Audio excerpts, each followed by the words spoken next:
Hey, it's Larry. Thanks for listening. Happy New Year. Real quick, before we get into this episode, I had such an amazing, eye-opening, life-changing experience at the World Parkinson Congress in Kyoto that I want others to have that opportunity too. So Becca Miller and I and 24 of our PD community friends have launched a year-long WPC travel grant fundraiser. We're each doing a 2-week Facebook fundraiser. Mine's underway right now because my birthday's January 9th. All the money raised will be used to help offset travel costs so more people with young onset Parkinson's can attend the next WPC in Barcelona in 2022. You can search out details on the When Life Gives You Parkinson's Facebook page or donate directly to the WPC website. Go to WPC2022.org/YOPD fund. If you or your business would like to supply matching funds, hey, good on ya. Email me at parkinsonspod@curiouscast.ca. And now, on with the show. Hi, I'm Larry Gifford, and I have Parkinson's disease. I'm in Kyoto, Japan, covering the World Parkinson Congress, all queued up on a Friday morning in the middle of morning rush with businessmen in suits, kids in their school uniforms, and we're packed full like sardines into the subway car. One of those is fellow Canadian Tim Hauge. I've interviewed Tim several times, but getting to know him and his wife Cheryl was a real pleasure. They sat down with my wife Rebecca and me to reflect on their experiences at WPC. I'm Cheryl Hauge. And I'm Tim Hauge. I'm Rebecca Gifford. And I'm Larry Gifford. This is 60 Minutes. No. What has Parkinson's given you? What has it added to your life? Oh my. I think for us as a couple, it has helped us to eliminate needless problems and issues in our marriage. We have just kind of honed in on what's really important and how important we are to each other. But it has brought so much into our lives as far as people that we've met, opportunities that we've had. We just feel so blessed. And then especially, just the opportunity to see not just people with Parkinson's, but so many people around the world that have so much less than we do. It makes us very, very grateful for what we have, even with the Parkinson's.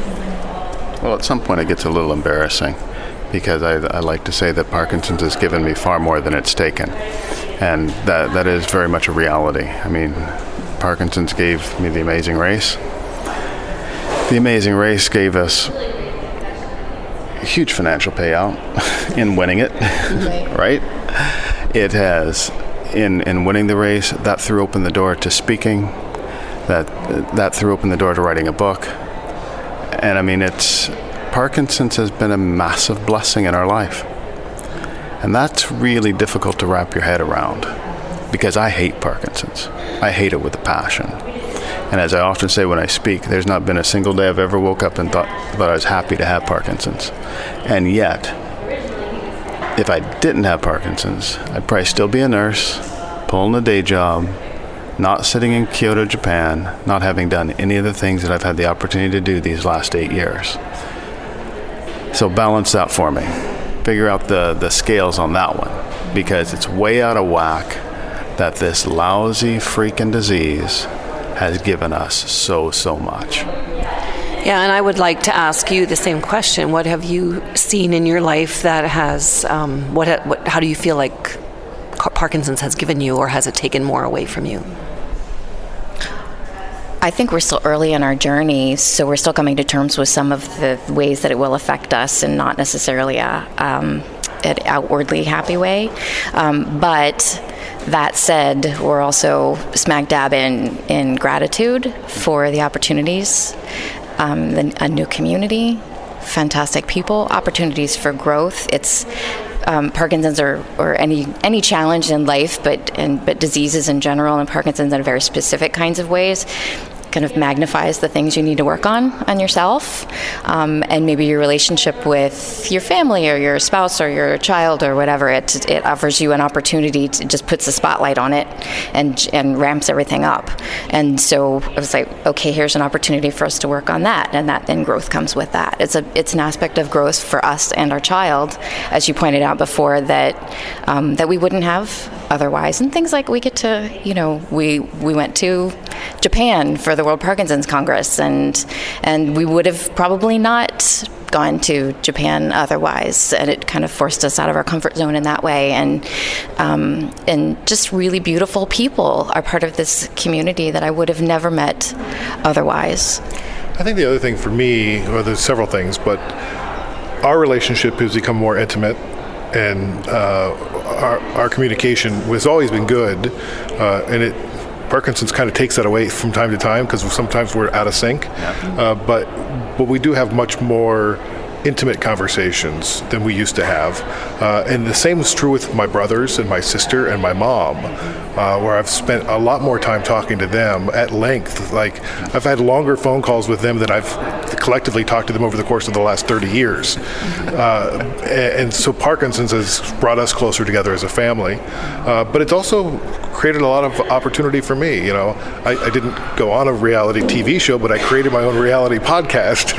And that's, allowed us to tell our story, not just my story, but, how it's affected our family and the people that we meet and the journey that we've gone through. And it's given me the opportunity to work with the Michael J. Fox Foundation on their patient council and come to Kyoto for the World Parkinson Congress and meet like a ton of great people and talk to really, last night I was out having beers with 12 neurologists. So it was crazy. That would have never have happened.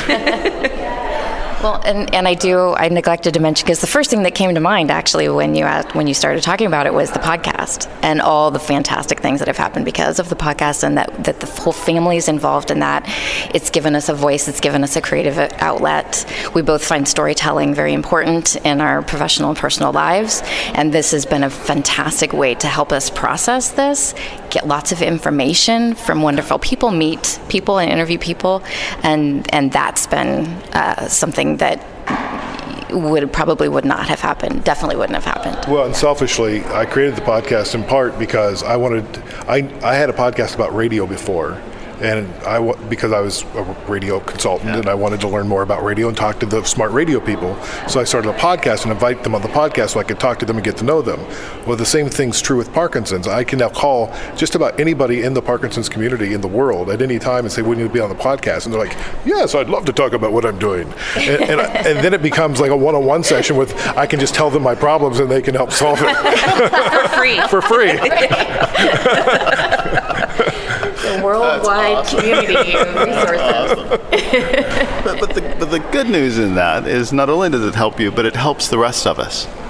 And it really does, especially young onset. And if coming away from the Congress this week, I'm brought full circle back to young onset again, because obviously I was young onset when I was diagnosed, but so much of the community isn't young onset. And I've learned again, I've been reminded again how lost we can get in the larger community of Parkinson's. But there's a lot of people out there struggling in their 30s, 40s, early 50s, who I dare say we sometimes forget about. That their situation is so unique, is so very different than the vast majority of people living with Parkinson's. And it's just good. I feel like it's good to be reminded again that I've been given this platform to help those people, to shine a light on what we're going through. And I don't even want to say what we're going through, because I feel like I'm not in the same boat. I look around and I see folks who are just in way worse off shape than I am. And we've got to find a way to help them. And I think that your podcast is a huge part of that. Oh, thanks, Tim. I appreciate that. I guess that I'm curious to pick your brain then what ideas you would have for reaching out to the younger community. We've actually been speaking about that a lot, about the different needs and that that community has, that our community has, and that they're not really being met yet. So I'm brainstorming constantly in these groups, like trying to figure out what's needed. Like, how do we really do that? How do we engage them? I'll be honest and say I'm not quite sure, because I feel like I can't entirely take my experience and apply it here, because my experience is one of being in healthcare, so I automatically had information at my fingertips. I had an emotional response mechanism that was already built in. I could be my own nurse to some degree, but if not, then I knew where to go to get help. I had the financial resources that I needed to get by. You see some people that simply don't. So I'm not entirely sure what we need to do, but I certainly know we need to hear them. Because that came through loud and clear this week, that there is a huge emotional response that's vastly different between a person who's 70 and being diagnosed, or 65 and being diagnosed, 60 and diagnosed, and retired, and someone who's 30-something, 40-something and being diagnosed. Their worlds are vastly different, and I am convinced that we are not even scratching the surface in meeting the needs of those people. One of the things that came up recently, and I'd had a lot of conversations and I've thought about it a lot, is like when I got diagnosed, I didn't know anything about it. And they're like, well, good news is it's better than all the others because it's not going to kill you. And the reality is I feel like I'm dying a little bit every month. And I wonder if that's holding back the urgency. Like, is that if we were able to stop Parkinson's in its track, cap it off so the symptoms don't onset, that's not a cure. So, but we're telling everybody we're looking for a cure. So are we setting ourselves up for continual failure by the narrative we're spinning? And do we need to change the way we talk about what we wanted to have done? Do we need to refocus our efforts around something different than cure? The idea of a cure is fantasy because we need individual cures for each one of us. And that's not going to happen. I feel like when I hear the word cure, I feel like it's almost like a false hope, that it's not going to happen anytime soon in our future. And so I don't even want to go there in my mind because I know that it's probably not ever, I would love to have a cure, but I don't want to focus all my energy there because it's probably not ever going to happen in our lifetime. What I do want to hear is about how do we work through this with our children? How do we plan for leaving our career early, and paying off our mortgage? What kind of resources are there available to us? Yeah, can I have a loan, Tim? That will help us to deal with our future, because we're in that state. We're right smack in the middle of that, right? And I know a lot of people are. And where are the resources that will help them to figure out how we raise a family with this disease? And physically, I think you're right, Larry. I would be personally far more encouraged to hear that we've fixed dyskinesias rather than this broad cure. I would like to know that we fixed swallowing, so that I watched a gentleman years ago die of aspiration pneumonia because of his Parkinson's. So did he die from Parkinson's? No. Quote unquote, no. He died from aspiration pneumonia, but he aspirated because he had Parkinson's. Fix that. I don't want to die that way. But I don't want to die from Parkinson's by falling down the steps either. Exactly. So I think all the good intentions that have gone into finding a cure are to be, quite frankly, lauded. We should say lots of good things about them. But I think what it's taught us is that our journey with Parkinson's and the hundreds of millions of dollars that we spent on Parkinson's research has shown us that a cure, that silver bullet that's going to fix everything, is likely not coming soon. But what we can do is that we can target individual pieces of this disease and give us all a better life a step at a time as we work towards a silver bullet cure. And I think that that's okay. I think that the community can step back and say that that's okay. That's something that we've learned, that our money hasn't been wasted, hasn't been squandered. We're learning about this disease. We're learning how complicated it really is, and we're learning that we can fix little bits along the way, getting us where we ultimately want to be. And we can endorse that, embrace it, and celebrate the little steps that we make along the way. Tim and I have amazing wives, partners in Parkinson's. Andy Butler was that person for his dad. So you wouldn't have been a traditional caregiver, care partner that most people think about. What do you think of that term? Am I allowed to say it? Sorry folks if this may upset you, the listeners. I absolutely hate it. So when I first met my father's nurse, she said, "Oh, you're his carer," and I was like, "No, I'm his son. I've just told you I'm his son." And she said, "So you care for him?" And I was like, I actually thought she was deaf. I actually thought she was having problems hearing me. I went, "No, I've just told you I'm his son. What do you keep calling me a carer for?" And then I had a discussion with her. With obviously my father was there, and I was like, "Oh, I don't know whether I'm gonna take to this because I don't consider I'm his carer. I'm his son, and in our unit, our family unit, we care for each other. But I wouldn't say that my brother's not a carer for his wife or his children. My aunt's not a carer for her husband." So I'm still not overly happy with the word carer, but I know why it's used. I know what it means, and I know it means that one word means so many different things to so many different people, and that's why it's quite difficult to pin down a proper word, but a word that relates to every single person. I don't think there is going to be one. So what did you learn here at the World Parkinson Congress? So basically, I like to link up with people. For me, it's meeting people, it's talking to them face to face. I'm not really I mean, I've been to lectures, I've been to roundtables, but I don't think they're as popular. I don't get as much from them. Like sitting, listening to an hour-long lecture, you can't really talk to anyone else or make a noise. You can't really, but you've got to listen. And then as soon as the lecture's over, everyone is rushing off to the next thing. So for me, it's more about like me and you, sitting, talking, conversing, learning from each other. And that's what I like about the WPC. Roundtables, obviously, I agree with. I like a lot of stuff. There are a lot of pharmaceutical companies, charities that are peddling their wares, if you like, but it has to run on something, so there's give and take, I suppose.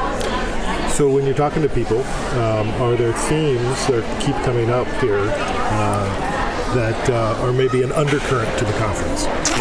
How long has the podcast got? So basically, let me give you an example. So the one theme everywhere is awareness. I don't know how many countries I have visited, and the first thing that they say to me is there is not enough awareness out there.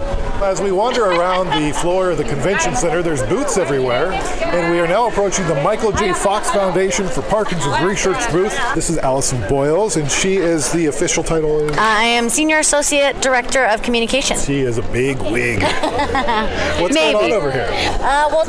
During the entire World Parkinson Congress, we've just been engaging with members of the community, trying to get them involved in our online clinical study, which is Fox Insight, also educating them on the importance of research, making it easier for people to navigate clinical trials, and giving away some really cool swag. So, Allison, why should I do research? Well, the more people who can participate in research, the closer we're going to get to a cure, the closer we're going to get to better treatments. Tell me about Fox Insight. How do I get involved? So you can go to foxinsight.org and sign up there. Anyone over the age of 18 who speaks English can participate. Again, we need people with Parkinson's, we need people without Parkinson's. All you do is you go online, you create a profile, you answer some questions. If you have Parkinson's, it'll ask you a question as simple as, do you have Parkinson's, yes or no? And you go from there and you just fill in some questions about the disease or any symptoms that you may have. And then every 90 days, you're going to get pinged over email to remind you to take another survey. And it's really as simple as that. You can participate from home, anywhere with an internet connection. And in fact, if you live in the United States and have Parkinson's and are over the age of 18, you can actually be eligible to receive a free spit kit with 23andMe. Wow. Thank you. Yeah, of course. Nice chatting. As we've done each day of WPC, we've recruited quite a lively bunch for a roundtable discussion on WPC Day 4 and the conference in general. My name is David Murray. I'm from Wales and a very proud Welshman. My association with Parkinson's started about 12 years ago when I was first diagnosed. I had always things started to go wrong because I was a bit of a drummer, a trained drummer, and I was losing my rhythm, and now I know why. It's been a long journey for me, but thankfully I've got a beautiful, supportive wife who cares for me greatly, so we're getting through it together. Hi, I'm Vicky Dillon. I'm 48. I live in the northeast of England and have been diagnosed 12 years but have had symptoms for 15 years. Recently been on the GDNF trial. Hi, my name is Benjamin Stetcher. I'm from Toronto, Canada. I'm 34 years old. I was diagnosed about 6 years ago, and I now travel the world trying to provocate and get researchers to do what I want them to do. Trying to provocate. What's the website? Tomorrowedition.com. Hi, I'm Ann Cohn-Donnelly. I'm 74 years old. I was diagnosed almost 10 years ago. I'm a member of the Michael J. Fox Foundation Patient Council, and through that council I've been working on ways to make sure patients are more actively involved, not just as subjects in research, but in helping to design and look at the outcomes of research. All right, so we've had 4 long days in Kyoto, but great days. It's great to see everybody that we see on social media. But what have we learned? What are we taking back with us to our communities and activating, or what are you taking back personally with you? Who wants to go first? First of all, you're not alone, and that is so important. You can't get yourself into a Parkinson's bubble if you're not very careful. And I really do appreciate the fact that people from so many backgrounds, so many levels of education, so many social areas are all struggling with the same problems I am. I've learned that greatly, particularly this particular WPC. For me, it's been my 4th WPC, but probably the hardest. And whether it's been the travelling or the heat, I don't know. But I don't feel like I've been able to get to as many things as I wanted to due to some of the things I had to do with the Cure Parkinson's Trust. I don't mean that offensively to the Cure Parkinson's Trust, just logistics-wise, it hasn't always flowed right for me, but it's been great seeing people and meeting people. So this is my 2nd World Parkinson's Congress. The first one back in 3 years ago in Portland, I was really just a fly on the wall. I was really able to just sit back and absorb everything. This time I was much more actively involved. I gave 4 talks over the course of the first 3 days, and it really left me unable to absorb as much as I wanted to. But I was grateful for the chance to contribute and hopefully helped bring a little bit more of the patient voice to the whole endeavor that we're doing here. I'm leaving here absolutely overwhelmed with the amount of energy going on all around the globe, not just in Eastern Europe or Western Europe or the Americas, or not just in Asia, but all over the entire world. There are people who are working hard, smart people working hard at research, pulling together research, putting together programs to make sure that those of us with Parkinson's don't have to suffer with it much longer. There's a few things that come to mind. I'd love to get your reaction to them. One of the things that really is apparent is that it's 2019, and we need to just stop referring to it as Parkinson's. We need these subdivided portions of Parkinson's so we can begin to attack them individually, whether it's male versus female, or old versus young, or symptom versus symptom, or or ethnically. There's so many different types of Parkinson's. We have to stop putting it under one label. I think everybody agrees about that, but now we got to just do it, right? What's encouraging is the researchers are starting to look at things that way. I mean, there's those people with whom Parkinson's have its origins in the gut versus those people for whom the origins are in the brain. I don't think we would have heard that kind of discussion 3 years ago. Exactly. Yeah, but I still think, why is it taking so long? Everything just is taking so long, and they need to listen to patients much, much more. I think beyond listening to patients, I think they need to involve patients and involve patients in design and the practicalities of what they're doing. Some of the work that needs to be done doesn't require particular expertise other than that of having Parkinson's. I agree that I think we need to move towards subdividing this disease into many different diseases. How we actually do that is very difficult. And one of the problems that I've seen here, and it's kind of a problem that's a tough one to even think about how to start to tackle, is that the research community, there's like little niches that have developed. Like there's the microbiome people, there's the geneticists, there's the stem cell researchers, and they all come at it from their angle, and they kind of want to subdivide it based on what they see. But there's just very few people actually trying to bridge all those gaps and take a really comprehensive and a holistic view that will enable us to actually, I think, truly get to the subdivisions that we really need. Well, that's where we come in hand, right? Because we know it better than they do.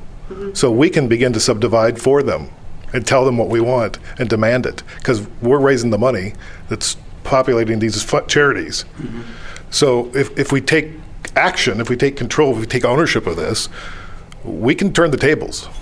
Yeah, I totally agree. I think for too long we've sat back and let them go at their own pace. And I mean, I was diagnosed, like I say, over 12 years ago, and I was told at the time, you know, you're looking at 5 to 10 years. There's not much really happened in those 5 to 10 years, I don't think. Not enough. Not quick enough. No, not quite. Levodopa, the gold standard medication, or the gold standard therapy, let's put it that way, has been on the market for 60 years, believe it or not. And it's still the only one that's truly effective on a day-to-day basis. Why? Good question. Why? The other thing that I noticed is the language we're using is hurting us. It's hurting the research. It's hurting momentum for getting the general public excited about what we're doing, because we've framed everything around the search for a cure. And we know that's not going to happen. There's not one cure. There's not one bullet. It's incremental. And it's going to take a long time, but we do need disease modification, and we do need to find a biomarker, and we do need to figure out how to cap the symptoms from onset. And by reframing it from cure to something else, those little incremental steps that the researchers are having don't become disappointments because, well, we still don't have a cure. They become, look what we did now, and look what we did now, and it builds momentum, and people start getting excited. Right now, everything that the researchers do, if it falls short of a cure, won't make a headline anywhere. Yeah, I agree. We need some more actionable milestones. We need to set real thresholds that we need to cross, and then celebrate those thresholds, like you were saying before. It's just basically shooting for the stars, which is the cure. While that's a laudable goal, and while that might help raise funding in the general public, it might not be a goal that we can reach anytime soon. So we need steps along the way that we can hurdle past if we're going to really make progress. We need to look more at things like exercise and diet and holistic alternative therapies that will help us, and things we can do ourselves. It's not just about popping pills, we know that, but a lot of doctors and that will just do that for their patients. They're diagnosed and they just write out a prescription instead of teaching patients and empowering them. Yeah, I agree with that, but beyond that, we need to understand that we are a political with a small p force, and it's about having a joint enterprise which says this is what we're going to do, this is what we're going to do, not what you the researchers are going to do, or you the politicians are going to do, this is what we're going to do. And that's the way cancer's brought itself right to the fore in terms of fundraising and research, by saying, we're the patients, we know, we're telling you. We need to get the same bag. It's an interesting question. Are the researchers willing to listen? I'm certain they would be. I hope so. I don't think we have a hostile audience out there at all. So it's really a question of extending a hand and saying, let's work together, from my point of view. Yeah, I often wonder if we as a patient community should try to even be more hostile. I mean, that's how AIDS activism really sparked a revolution in that field.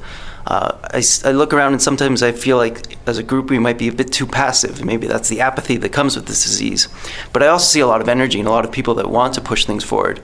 But I guess we need to kind of come together and decide how we're going to direct all that energy. Yeah.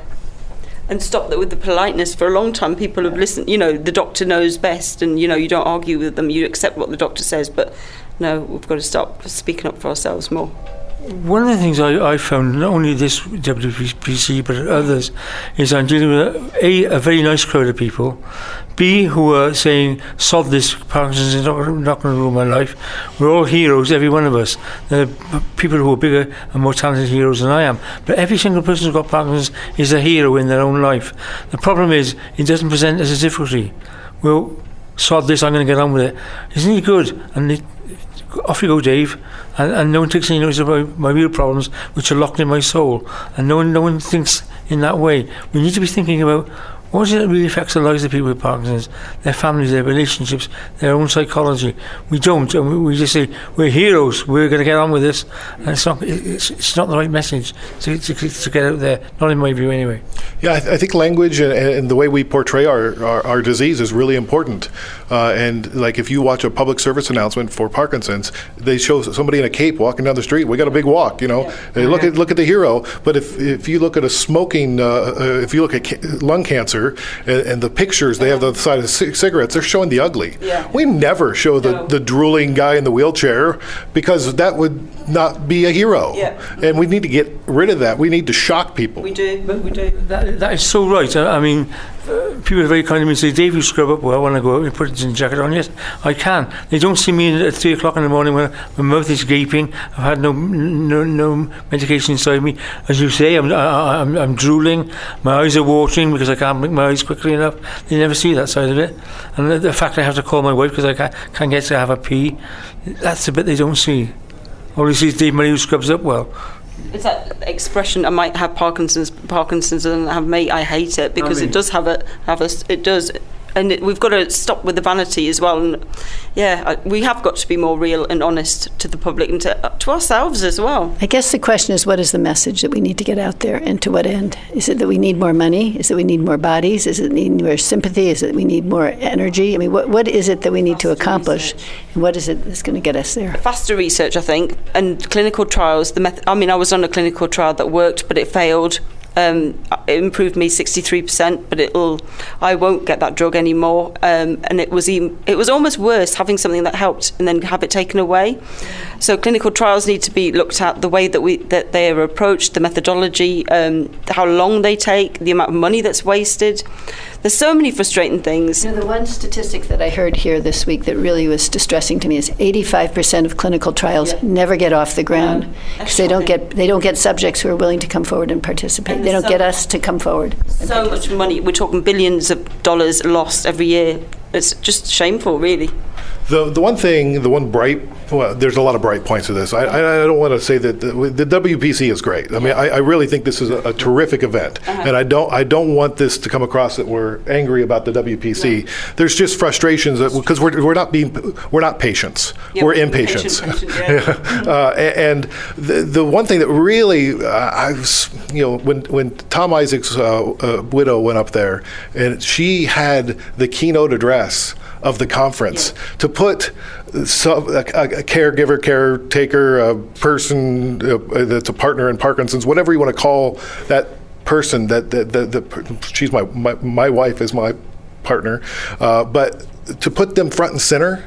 That's a change, and I think that's an important change because they are as important as I am because they're living this every minute of every day with me, and that really made me happy to see. And so I hope that's a trend that continues, and I hope that they have programs for care partners because I think I know I want my wife to have as much support as she can get because she's helping to she's doing most of the child rearing and she's the house, and I come home and I'm exhausted, and so she's 24/7. And you're so lucky your wife was here with you, and your husband's here with you as well. You don't know how lucky you are having that support because my other half can't cope with it. He runs a mile. As far as he's concerned, it doesn't exist. It doesn't happen.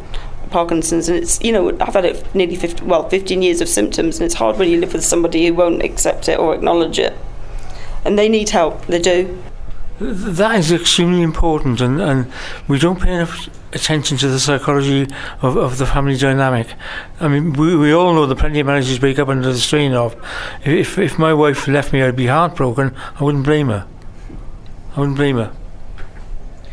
Yeah, I mean, it's hard for the whole extended family as well. A lot of them, I mean, even beyond the primary care partner, whatever you want to call it, educating the wider, your friends and your family and your whole circle as well is a challenge that I think a lot of people have difficulties with. And it's something that there's no great model to follow as well as to how to actually do that. All right, so let's wrap this up. One thing that you're going to take away, an interaction or just sort of a positive thing that you can take home that you can offer folks at home who maybe didn't get a chance to travel here. Mine's actually a very personal one. I did speech therapy, one of the speech therapy programs several years ago, and my voice got louder and stronger and more clear and more audible. And I've done nothing about that over the last number of years. I haven't gone for checkups. I haven't done my exercises. I haven't done my homework, if you will. And as someone pointed out today, it's no different than seeing the dentist. It's best to see the dentist maybe a couple times a year, but brush your teeth every day. So what I'm taking home is the need for me to work on myself a little bit better, to make sure the gains that I can make, I keep on making and continue over time. Yeah, so it comes back to one thing that I learned pretty early on in this disease course as I came to know people, and that while I hate the fact that I've had to meet all of you, I'm grateful for the fact of it as well. Because you do meet a lot of very interesting people. I mean, just yesterday I met the most courageous and outstanding woman I've ever met. Her name was Caroline Jackson, but she was just an absolute warrior, and she's been struggling with this disease, I think, for almost 2 decades now.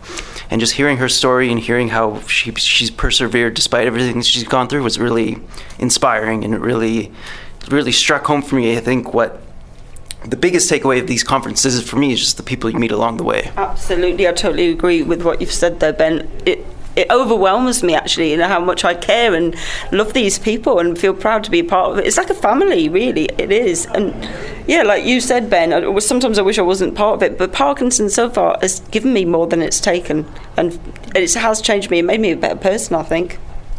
I wish I wasn't last in the group to speak, because you stole most of my thunder. But I did have the good fortune to meet someone yesterday for the first time who thought a very similar way to I do about the inner soul and how you need to nourish yourself. Otherwise you're no use to those around you. And see you in Barcelona. All right, so the World Parkinson Congress 2019 has concluded. The drummers are drumming. We're off to Barcelona, Spain, and I'm making my way to Eli Pollard to see if she has some final thoughts. She is the executive director of the World Parkinson Coalition. Okay, Larry. Okay, let's do this. Let's do this. So here we are. It's done. How's it feel? Wow, it's a mix of emotion. Obviously, I'm really happy. The meeting went incredibly well, I think. Obviously, I'm sad. It was 3 years of planning for this incredible meeting. And it's ending. So there's a bit of a mixed emotion. But I think overall, we achieved what we wanted to achieve. And that is, really introducing incredible excitement and enthusiasm. They're tearing down the set. Do you want to go over here? You can sit here. I'm afraid they're knocked the podium on our heads. I know. So I think, the enthusiasm that we saw from the Japanese Parkinson's community was what I was hoping we would see. I think I heard from a couple of doctors on our local organizing committee that they spoke with their patients, and that their patients in some instances were actually crying because they were so moved by what they saw. And they said, I can do things. I can do things. I don't have to stop living my life. And now I can see that I can do things. And that is exactly what we wanted to achieve here. Amazing. And that was amazing. But what was also amazing is that the doctors got to see that their patients didn't even quite realize that they could continue to do things. The doctors need to believe in their patients. And they need to tell the people with Parkinson's, I expect more of you. You can do more. They have to really believe it too. And I think the doctors also, that particularly the Asian doctors, also saw that they play a role in this positivity and this can-do sort of attitude. And they need to be on board with that as well. And I feel like a lot of doctors got that this week, and makes me very happy. Are you hearing of any themes that are sort of bubbling under and may take off and may extend into the communities as people go home that maybe you weren't expecting? Well, a couple of things I've heard. People are really excited about the focus on nutrition as one aspect of health and well-being that people can personally make decisions about. And you can control that. You can control that, right? Your doctor doesn't tell you what to eat. You control what you eat. And the takeaways, Yes. It's really powerful. I feel like there's some real enthusiasm with that, more so than even in the past. And people are realizing that there's actually research being done, and people are actually learning about this, and there are things. They actually now have information and knowledge that they can share. Before, it was just an idea. Now they're actually doing research on it. That's exciting. And I think that's a bit of a takeaway. There's more conversation about young onset, particularly young onset Parkinson's and raising families. There seems to be more openness about this conversation, about what does it mean to be raising a family and working. And people have always talked about young onset Parkinson's, but I feel like there's more dialogue just about the family. We had more people bringing their children than I've ever seen at the Congress, which I actually really loved. And we even had, our friend Andy McDowell on the stage with his two one a preteen, one a teen daughter. Powerful. I was there. Super powerful, right? That's never happened before. And I feel like, people, it's one thing to bring a 5-year-old. It's another thing to bring a 12-year-old. 12-year-old gets it. They see things. They understand things more than a small child. And I feel like that was kind of a cool experience for me to see that people, it was like a family. The WPC was a family experience almost. It was, for me too. For you too, I know. And that could be a theme we might see more of in Barcelona. And now that people have seen people bring children, that might happen more. And my son will be 12 going on 13 at the next one. So watch out. Watch out. All right. Maybe he'll be on the main stage. Who knows? Let's prep him. Well, on behalf of the Parkinson's community, thank you for all you do. It's really an amazing event, and we all had a fabulous time. You should be really proud of what you and your team did. It's just amazing. And I know we all cried more than once this week, and we've all made lifelong friends. Yeah, good. Me too. Because of you. Thank you. Well, I'm happy to serve. Thanks, Larry. We'll see you in Barcelona. Barcelona. Are we going to do the podcast again? Absolutely. Whenever you're ready. Let's do it. Let's start it up. Okay. We're not going to come down and fight. And now here I am on a train headed back to Kyoto Station. So as we conclude our time and preparations begin for WPC 2022 in Barcelona, I want to thank you for listening and for following my journey. WPC 2019 was a bonus season for my podcast, When Life Gives You Parkinson's. If you're new to this pod, good news, there's more. Like right now, go back to episode 1, where I share our personal journey with Parkinson's. My wife Rebecca, my son Henry, and I share our trials and triumphs as authentically as we know how. If you've already discovered season 1, there will be a season 2, beginning in September.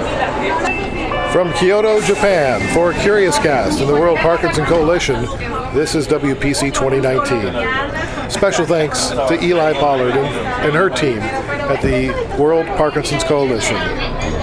Visit WPC2019.org to learn about the 5th World Parkinson Congress, a global Parkinson's event that opens its doors to all members of the Parkinson's community, including those living with the disease. And make plans today to join us for WPC 2022 in Barcelona. You can take a look back on some of the great memories of WPC 2019 on the hashtag WPC 2019 or on Twitter at World PD Congress. If you'd like to help spread the word about this podcast, be sure to rate it. Give it a 5, folks. Come on now. Review, subscribe for free. Search for When Life Gives You Parkinson's. We're available on Apple Podcasts, Spotify, Google Podcasts, and everywhere you get your streaming audio. You can also listen at curiouscast.ca. Connect with me on Facebook, Instagram, and Twitter. Just look up at Parkinson's Pod or email parkinsonspod@curiouscast.ca. WPC 2019 is written and produced by me, Larry Gifford. Dila Velazquez is our story producer. Sound designed by Rob Johnston. Thanks for listening, and have a great week. We'll talk again in September.